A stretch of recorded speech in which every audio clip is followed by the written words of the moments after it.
तर चला बघूयात आपण 13 बाय 13 बेडरूमचं इंटेरियर कशा पद्धतीने होतं. तर 13 बाय 13 बेडरूम ही खूप मोठी आहे. याच्यामध्ये एकदम स्पेशियस बेडरूम बसू शकते.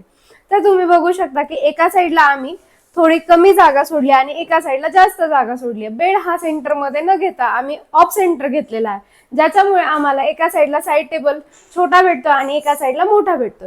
जर तुम्ही बघितलं आहे, बेडच्या समोर आपण एक वॉर्डरोब घेतलेला आहे. या वॉर्डरोब आपण स्लायडिंग मध्ये घेतलं.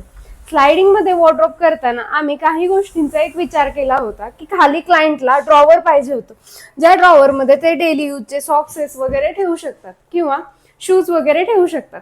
याच्यामध्ये आपण जर बघितलं, इकडच्या साईडला आपण स्लायडिंग वॉर्डरोब जे घेतलंय त्याच्या शेजारी आपण एक प्रोफाईल शटर किंवा काचेमध्ये एक डेकोरेटिव्ह आयटम साठी ठेवलं, ज्याच्यामध्ये डेली यूजच्या पर्स वगैरे राहतील. जर इकडच्या साईडला तुम्ही बघितलं तर आम्ही हा फुल हाईट मिरर घेतलेला आहे. क्लायंटला पाहिजे होता की आमचा फुल हाईट मिरर, जेणेकरून त्यांनी साडी वगैरे नेसल्यानंतर एकदम ऍक्टिव्ह दिसण्यासाठी त्यांना फुल हाईट. या बेडरूमचा सगळ्यात अट्रॅक्टिव्ह पार्ट म्हणजे हिडन विंडो.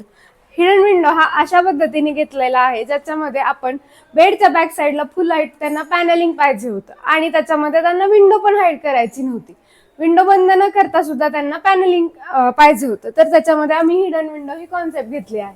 तर तुम्ही बघू शकता की हिडन विंडो ही अगदी एकदम छान प्रकारे दिसते आहे आणि त्याचा यूज सुद्धा एकदम छान होतोय. या हिडन विंडो मध्ये आपण प्रायव्हसी फुल्ली मेंटेन करतो आणि आपल्याला बेड बॅग सुद्धा फुल हाईट भेटते.